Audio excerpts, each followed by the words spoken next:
with the first glimpse of shimmering Brazilian yellow. And here comes that glimpse.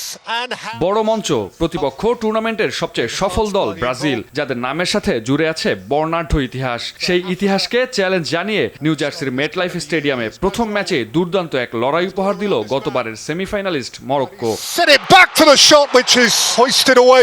শুরু থেকেই মরক্কোর গতি আর পরিকল্পিত ফুটবলে দিশেহারা ব্রাজিল। তার এই ধারাবাহিকতায় ম্যাচের 21 মিনিটে রিয়াল মাদ্রিদ তারকা ব্রাহিম দিয়াজের বাড়ানো থ্রু পাস থেকে অ্যাটলাস লায়ন্সদের এগিয়ে দেন পিএসবি ফরওয়ার্ড ইসমাইল সাইবেরি। বিশ্বকাপের ইতিহাসে ল্যাটিন আমেরিকান কোন দলের বিপক্ষে এটি মরক্কোর প্রথম গোল। গোলের পর আরো আত্মবিশ্বাসী হয়ে ওঠে আফ্রিকান সিংহরা। মাত্র 30 মিনিটের মধ্যেই ব্রাজিলের গোল মুখে নেয় 12টি শট।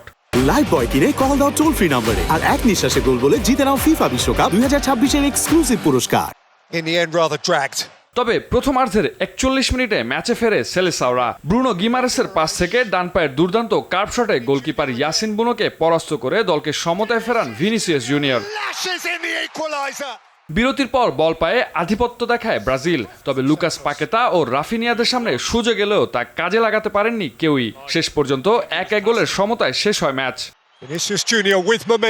এই ড্রয়ে বিশ্বকাপের উদ্বোধনী ম্যাচে প্রথম জয়ের অপেক্ষা আরো দীর্ঘ হলো মরক্কোর। আর ব্রাজিল ধরে রাখলো বিশ্বকাপের প্রথম ম্যাচে এখনো অপরাজিত থাকার 92 বছরের রেকর্ড।